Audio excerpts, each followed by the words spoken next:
بسم اللہ الرحمن الرحیم الحمد للہ رب العالمین والصلاة والسلام علی اشرف الانبیاء والمرسلین وعلی آلہ الطیبین الطاہرین اما بعد فاعوذ باللہ من الشیطان الرجیم بسم اللہ الرحمن الرحیم یا ایہا الذین آمنوا لا تلہکم اموالکم ولا اولادکم عن ذکر اللہ ومن یفعل ذلک فاولئک هم الخاسرون آمنت باللہ صدق اللہ العظیم وصدق رسولہ النبی الکریم الامین ان اللہ وملائکتہ یصلون علی النبی یا ایہا الذین آمنوا صلوا علیہ وسلموا تسلیما اللہم صلی علی سیدنا و مولانا محمد وعلی آل سیدنا و مولانا محمد وبارک وسلم وصلی علیہ۔ ہدیہ درود اسلام کے بعد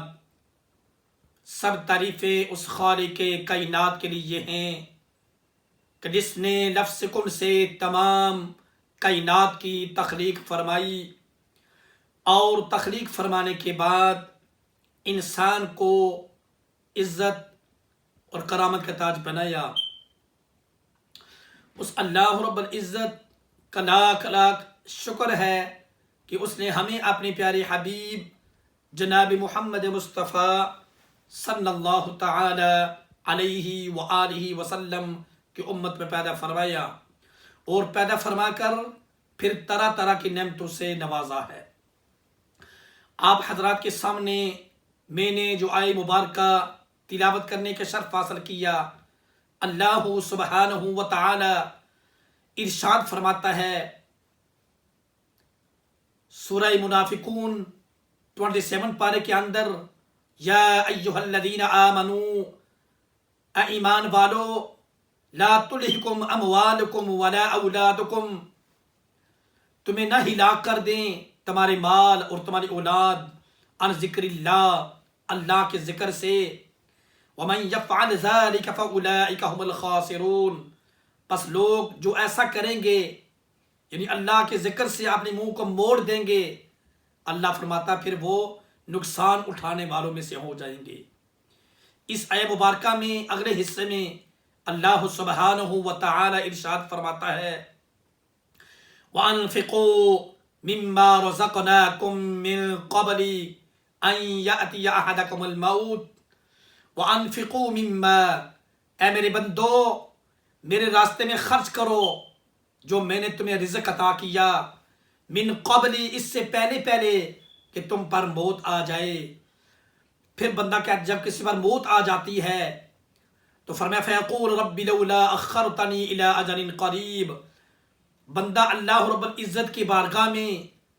یہ التجا کرتا ہے کہ مولا مجھے تو دنیا میں پھر مہلت دے دے، ایک مرتبہ پھر بھیج دے، فاصدق واکن من الصالحین، تاکہ میں نیک اعمال کروں، صدقہ و خیرات کروں اور صالحین میں سے ہو جاؤں۔ تو حضرات محترم، پھر اللہ سبحانہ و تعالی ارشاد فرماتا ہے وَلَن يُؤَخِّرَ اللَّهُ نَفْسًا إِذَا جَاءَ أَجَلُهَا، فرمایا میرے بندے جب کسی کا اجل کا ٹائم آ جاتا ہے، جب کسی کا موت کا وقت آ جاتا ہے، وَلَن يُؤَخِّرَ اللَّهُ نَفْسًا، جب کسی جان پر کسی نفس پر اجل آ جاتی ہے تو ہرگز میں ایک سیکنڈ بھی کسی کو مہلت نہیں دیتا، نہ ایک سیکنڈ پیچھے ہوتا ہے نہ آگے ہوتا ہے، اسی وقت بندے کے روح کو قبض کر دیا جاتا ہے۔ پھر اللہ فرماتا ہے واللہ خبیر بما تعملون، میرے بندو جو کچھ تم اس دنیا کے اندر کرتے ہو میں اس سے خبر رکھنے والا اور جاننے والا ہوں۔ حدیث پاک میں صحابہ کرام عرض کرتے ہیں یا رسول اللہ صلی اللہ علیہ وسلم موت کے بارے میں ارشاد فرمائیں، تو میرے اور آپ کے رحمت والے نبی نے ارشاد فرمایا اے میرے پیارے صحابہ، جب کوئی بندہ گناہگار بندے کی روح قبض ہوتی ہے، بے نمازی بندے کی روح قبض کی جاتی ہے، اس دنیا کے اندر بد کردار بندہ تھا، بے نمازی تھا، شرابی تھا، زانی تھا، جب اس کی روح کو قبض کر دیا جاتا ہے تو میرے اور آپ کے رحمت والے نبی نے ارشاد فرمایا، میرے پیارے صحابہ، آپ اس کی مثال ایسے سمجھ لیجیے جیسے ایک خاردار جھاڑی ہو اور اس کانٹے دار جھاڑی پر ایک چادر کو ڈال دیا جائے اور پھر اس چادر کو ایک دم کھینچ کر علیحدہ کیا جائے۔ حضرات محترم آقا علیہ الصلوۃ والسلام نے فرمایا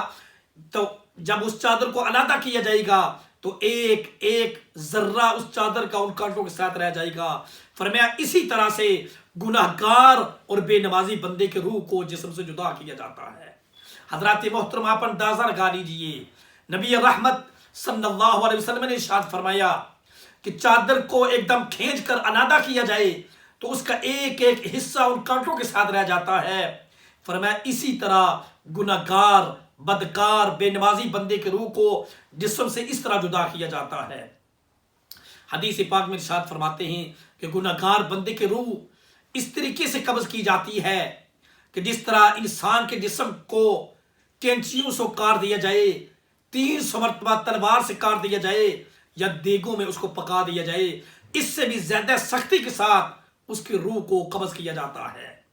اور پھر صحابہ کرام عرض کرتے ہیں، یا رسول اللہ صلی اللہ علیہ وسلم، اگر کوئی اللہ کا نیک بندہ ہے، نمازی ہے، اللہ اللہ کرنے والا ہے، پھر اس کے روح کو کیسے قبض کیا جاتا ہے؟ تو حضرات محترم، میرے اور آپ کے رحمت والے نبی نے ارشاد فرمایا، میرے پیارے صحابہ، جب کوئی نیک بندہ، اللہ کا دوست بندہ اس دنیا کے اندر نمازی تھا، غیبت سے پرہیز کرنے والا تھا، جھوٹ سے پرہیز کرنے والا تھا، حلال اور حرام کی تمیز کرنے والا تھا،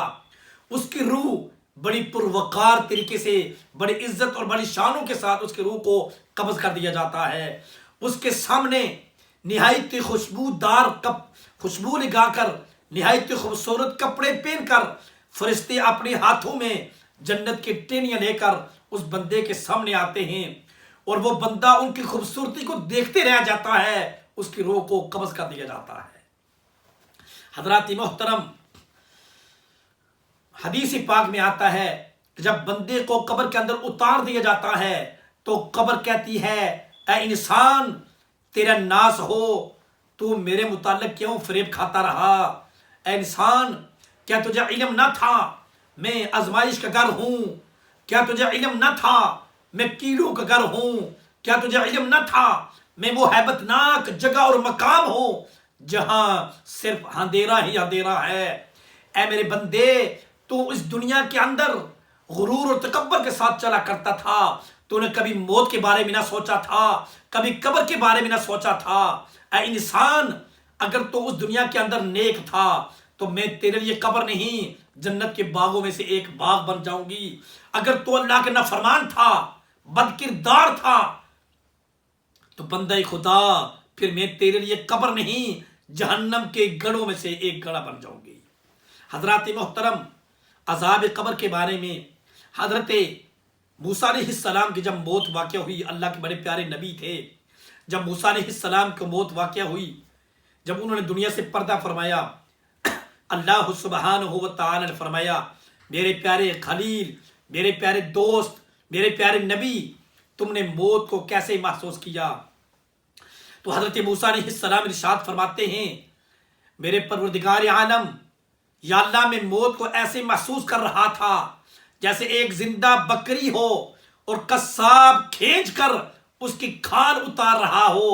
اس طرح میں موت کو محسوس کر رہا تھا۔ حضرات محترم، اندازہ لگا لیجئے کہ موسیٰ علیہ السلام اللہ کے نبی ہیں،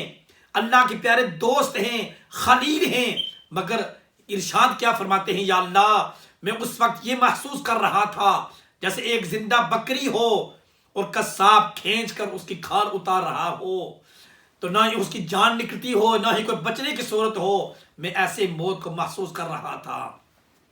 پھر موسیٰ علیہ السلام فرماتے ہیں، یا اللہ، میں موت کو ایسے محسوس کر رہا تھا جیسے زندہ چڑیا ہو، اس کو آ کر بونا جا رہا ہو، نہ ہی اس کی جان نکلتی ہو، نہ ہی کوئی اڑنے کی صورت بنتی ہو۔ حضرات محترم، یہ اللہ کے نبی ہیں، ہمارے ساتھ کیا ہوگا؟ ہماری روح کیسے قبض ہوگی؟ حضرت ابراہیم کی جب موت واقع ہوئی تو اللہ نے پوچھا میرے پیارے نبی موت کو کیسے محسوس کیا؟ تو حضرت ابراہیم علیہ السلام فرماتے یا اللہ میں ایسے محسوس کر رہا تھا جیسے میری روح سوئی کے ناکے سے گزر رہی ہے، جیسے اونٹ سوئی کے ناکے سے گزر رہا ہے۔ تو اللہ نے فرمایا میرے پیارے نبی میں نے آپ کے لیے موت کو آسان کر دیا تھا۔ تو حضرات محترم وہ اللہ کے پیارے نبی ہیں۔ میرے اور آپ کے رحمت والے نبی کے بارے میں حدیث پاک میں آتا ہے جب آپ کا آخری وقت تھا، آقا علیہ الصلوۃ والسلام نے آپ کے قریب آپ کی پیاری بیٹی حضرت فاطمہ الزہرا سلام اللہ علیہا قریب کھڑی تھی۔ نبی رحمت نے اپنے پاس پانی کا ایک بھرا ہوا پیالہ تھا اور آقا دو جہاں صلی اللہ علیہ وسلم اس پیالے کے اندر اپنا ہاتھ ڈبو کر بار بار اپنی پیشانے پر ملتے تھے۔ تو قریب کھڑی آپ کی بیٹی حضرت فاطمہ الزہرا سلام اللہ علیہا کھڑی رو رہی تھی۔ تو آپ نے فرمایا کہ بیٹا میری پیاری بیٹی آپ کے والد کے اس گھڑی کے علاوہ کوئی اور مشکل وقت نہیں آئے گا۔ یعنی بیان کرنے کا مقصد یہ ہے کہ حضرات محترم وہ اللہ کے نبی تھے تو ایسے محسوس کر رہے تھے آخری وقت کو ہم تو دنیا کے گناہگار بندے ہیں، بد کردار ہیں، ہر قدم پر گناہ کرتے ہیں، تو ہمارے ساتھ کیا ہوگا؟ حضرت اخبار بن کعب رضی اللہ تعالیٰ عنہ سے سیدنا فاروق اعظم رضی اللہ تعالیٰ عنہ نے موت کے بارے میں پوچھا تو حضرت کعب بن احبار فرماتے ہیں رضی اللہ تعالیٰ عنہ اے امیر المؤمنین، اے سیدنا فاروق اعظم، موت کی مثال آپ ایسے سمجھ لیجئے جیسے ایک خردار ٹینی کو جسم کے اندر داخل کر دیا جائے اور پھر اسے کھینچ کر علیحدہ کیا جائے، فرمایا اسی طرح سے گناہگار بندے کے روح کو قبض کیا جاتا ہے۔ حضرات محترم نبی پاک نے حضرت عمر رضی اللہ تعالیٰ عنہ کے دانوں کندھوں پر ہاتھ رکھ کر فرمایا کہ اے فاروق اعظم اس دنیا میں ایسے رہو جیسے کوئی مسافر ہو، یعنی اس طرح زندگی کرو، جب شام ہو جائے تو صبح کا انتظار نہ کرو، جب صبح ہو جائے تو شام کا انتظار نہ کر، کوئی پتہ نہیں کہ بندہ خدا تیری روح کس وقت قبض کی جاتی ہے۔ حضرات محترم قبر کہتی ہے انسان اگر تو نیک تھا تو میں تیرے لیے اچھا برتاؤ کروں گی، اگر تو گناہگار تھا تو برا برتاؤ ہوگا۔ حدیث پاک میں آتا ہے جب بندے کو قبر کے اندر اتار دیا جاتا ہے تو جو نیک بندہ ہوتا ہے اس دنیا کے اندر نمازی تھا، حاجی تھا، زکوٰۃ ادا کرنے والا تھا، صدقہ و خیرات دینے والا تھا، لوگوں کے ساتھ اچھا اس کا برتاؤ تھا، محبت کرنے والا تھا، تو حضرات محترم حدیث پاک میں آقا دو جہاں صلی اللہ علیہ وسلم ارشاد فرماتے ہیں قبر کہتی ہے میں اس کو اتنا پیار کرتی ہوں کہ جس طرح ماں اپنے بچے کو گود میں لے کر اس کے ساتھ سینے سے لگا کر محبت کرتی ہے، یہ قبر کہتی ہے نیک بندے کے لیے۔ اور پھر حدیث پاک میں آقا دو جہاں صلی اللہ علیہ وسلم نے ارشاد فرمایا جب گناہگار بندے کی روح قبض کر دی جاتی ہے اس کو قبر کے اندر اتار دیا جاتا ہے تو حدیث پاک میں آقا دو جہاں صلی اللہ علیہ وسلم نے ارشاد فرمایا کہ قبر اس بندے گناہگار بندے کو، بے نمازی شرابی زانی بندے کو قبر اس طرح دباتی ہے، نبی رحمت نے ارشاد فرمایا کہ 70 گز وہ رائٹ کی طرف پیچھے جاتی ہے اور 70 گز لیفٹ والی جو دیوار ہے وہ پیچھے ہو کر وہ دونوں دیواریں آپس میں آ کر مل جاتی ہیں، تو پھر جو رائٹ والی پتریاں ہیں وہ لیفٹ کی طرف نکل جاتی ہیں، جو لیفٹ والی پتریاں ہیں وہ رائٹ کی طرف نکل جاتی ہیں۔ حضرات محترم میرے اور آپ کے رحمت والے نبی نے اپنی دونوں انگلیوں کو اپنے نوری ہاتھوں کو اس طرح پنجہ کر کے اس طرح مثال دے کر سمجھایا کہ میرے پیارے صحابہ کرام قبر گناہگار بندے کو اس طرح پنجے میں جس طرح ہم کوڑتے ہیں اس طرح کر کے اس کی ہڈیوں کو توڑ دیتی ہے، اس کے بدن کو کھا لیتی ہے، اس کے خون کو چوس لیتی ہے، یہ گناہگار بندے کے ساتھ ایسا ہوتا ہے۔ ترمذی شریف کے اندر حدیث پاک میں آتا ہے آقا دو جہاں صلی اللہ علیہ وسلم ارشاد فرمایا انما القبر روضۃ من ریاض الجنہ او حفرۃ من حفرۃ النار، فرمایا میرے پیارے صحابہ انما القبر روضۃ من ریاض الجنہ، قبر یا جنت کے باغوں میں سے ایک باغ ہوگی، او حفرۃ من حفرۃ النار، یا قبر جہنم کے گڑھوں میں سے ایک گڑھا ہوگا۔ تو حضرات محترم یہ آج ہمارے اوپر ہے کہ ہم اس قبر کو جنت کے باغوں میں سے ایک باغ بنانا چاہتے ہیں یا اس قبر کو جہنم کے گڑھوں میں سے ایک گڑھا بنانا چاہتے ہیں۔ حضرات محترم، اللہ نے ہمیں اختیار دیا ہے کہ میرے بندہ خدا، کیا تو صراط مستقیم پر چل کر اس مجھے منا کر میرے ساتھ اپنے رشتے کو قائم کر کے اس قبر کو جو 6 فٹ کی قبر نظر آتی ہے تو کیا اس کو جنت کے باغوں میں سے ایک باغ بنانا چاہتا ہے یا جہنم کے گڑھوں میں سے ایک گڑھا بنانا چاہتا ہے؟ انما القبر روضۃ من ریاض الجنہ او حفرۃ من حفرۃ النار، یا جنت کے باغوں میں سے ایک باغ ہوگا یا جہنم کے گڑھوں میں سے ایک گڑھا ہوگا۔ حضرات محترم، سیدنا عثمان غنی ذو النورین رضی اللہ تعالی عنہ جب قبرستان میں جایا کرتے تھے تو آپ کی آنکھوں میں اتنے آنسو جاری ہوا کرتے تھے کہ آپ کی ساری داڑھی مبارک آنکھوں سے آنسو سے تر ہو جایا کرتی تھی، اور آپ سے رونے کی وجہ صحابہ کرام پوچھا کرتے تھے تو آپ ارشاد فرمایا کرتے تھے کہ قبر آخرت کے منزلوں میں سے سب سے پہلی منزل ہے، اگر اس سے بندہ بچ نہ سکا تو آخر میں آنے والے مناظر اس سے بھی آسان، اس سے بھی زیادہ سخت ترین ہیں۔ اور حضرت عمر بن عبد العزیز رحمۃ اللہ علیہ کے بارے میں آتا ہے کہ آپ کے کسی قریبی عزیز کی موت واقع ہوئی، اس کو جب قبرستان کے اندر لے کر جا رہے تھے تو آپ قبرستان کے اندر ایک قبر کے اوپر بیٹھ کر آپ اتنا روئے کہ پوچھنے والے نے پوچھا کہ آپ کیوں روتے ہیں؟ تو آپ نے ارشاد فرمایا کہ مجھے ایک قبر سے آواز آتی ہے کہ اے عمر بن عبد العزیز، تم مجھ سے کیوں نہیں پوچھتا کہ میں آنے والوں کے ساتھ کیا کرتی ہوں؟ آپ نے پوچھا قبر تو کیا کرتی ہے؟ تو قبر سے آواز آئی، میں گنہگار بندے کو اس کے بدن کے ہڈیوں کو توڑ دیتی ہوں، اس کے گوشت کو کھا لیتی ہوں، اس کے خون کو چوس لیتی ہوں، اس کے ساتھ میں برا کرتی ہوں۔ تو حضرت عمر بن عبد العزیز اتنے رونے لگے اور کہ فرمانے لگے کہ انسان، ہم یہ سوچتے ہیں کہ ہم اس دنیا کے اندر اپنی اولاد کے لیے حرام کی کمائی لے کر آئیں یا اپنے اللہ اور اس کے رسول کی زندگی کے خلاف ہم اس دنیا کے اندر زندگی بسر کر کے جائیں تو قبر ہمارے ساتھ اچھا برتاؤ کرے گی۔ ہرگز ایسا نہیں ہوگا۔ جو اللہ اور اس کے رسول کے فرمان کے مطابق اس دنیا میں زندگی بسر کر کے جائے گا، اس کے لیے قبر جنت کے باغوں میں سے ایک باغ ہوگی، اور جو غرض ذرائع سے کمائی کر کے لاتا ہے، برے فعل کرتا ہے، پھر وہ قبر اس کے لیے جہنم کے گڑھوں میں سے ایک گڑھا ہوگی۔ حضرات محترم، ارشاد فرماتے ہیں کہ جب اللہ کے نیک بندہ، جب اس کی روح کو قبض کر دیا جاتا ہے، فرماتے ہیں جب اس کی روح آسمان پر جاتی ہے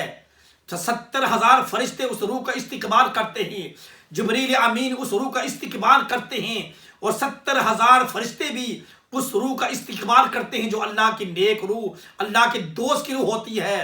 پھر اس روح کو اللہ سبحانہ و تعالی کی بارگاہ میں پیش کیا جاتا ہے۔ اللہ رب العزت ارشاد فرماتے ہیں کہ اے فرشتوں، میرے اس بندے کے روح کو سرسب شاداب درختوں اور بہتے ہوئے پانیوں میں رکھ دو، اور جو میں نے اس کے لیے جنت کے انعامات رکھے ہیں وہ اس کو عطا کر دو۔ حضرات محترم، جب کسی گناہگار بندے کے روح کو قبض کیا جاتا ہے، بے نمازی بندہ ہوتا ہے، شرابی بندہ ہوتا ہے، غیبت کرنے والا ہوتا ہے، زنا کرنے والا ہوتا ہے، جھوٹ بولنے والا ہوتا ہے، حلال اور حرام کے اندر تمیز نہیں کرنے والا ہوتا ہے، جب اس کی روح کو قبض کر دیا جاتا ہے تو فرشتے اس کی روح کو غلیظ کپڑے میں لپیٹ کر اللہ کی بارگاہ میں پیش کرتے ہیں، اور پھر اللہ کا حکم ہوتا ہے کہ اسے لے جاؤ، اس کے لیے میں نے جو عذاب تیار کر رکھا ہے اس کے اندر اس کو ڈال دو، اور تا عمر اس کے اندر وہ رہے گا۔ حضرات محترم، حدیث پاک میں آقا دو جہاں صلی اللہ علیہ وسلم ارشاد فرماتے ہیں کہ جب نیک بندے کے روح کو قبض کر دیا جاتا ہے، جب بندے کو اس کی روح قبض ہوتی ہے تو اس کو قبر کے اندر اتار دیا جاتا ہے، تو قریبی مردے کہتے ہیں اے بندہ خدا، ہم تم سے پہلے اس دنیا کو چھوڑ کر چلے گئے، ہماری موت واقع ہوئی، کیا تو نے ہم سے کوئی نصیحت حاصل نہ کی تھی؟ کیا ہمارا مرنا تیرے لیے قابل غور نہ تھا؟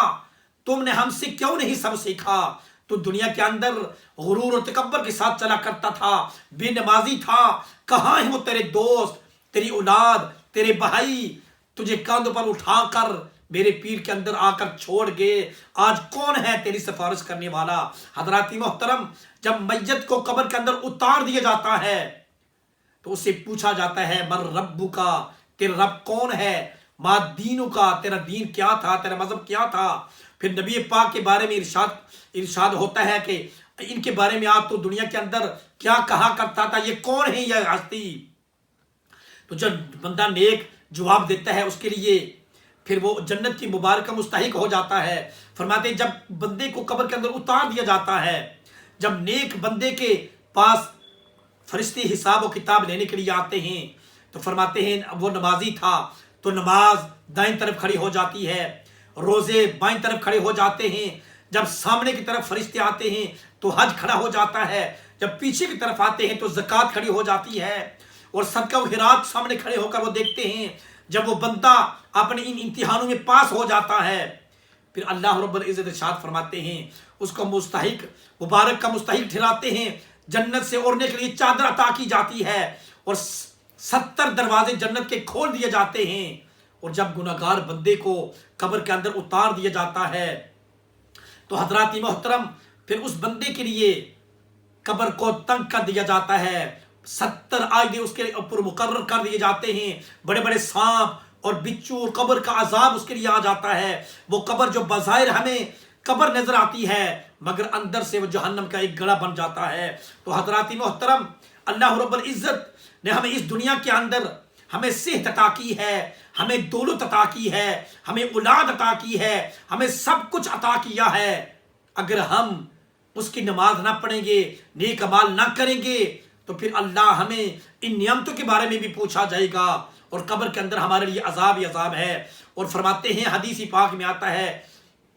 جب گناہگار بندے کی روح کو قبض کیا جاتا ہے تو اللہ سبحانہ و تعالی ارشاد فرماتا ہے فرشتوں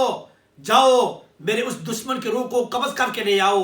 اس بندے خدا کو میں نے دنیا کے اندر صحت بھی عطا کی تھی،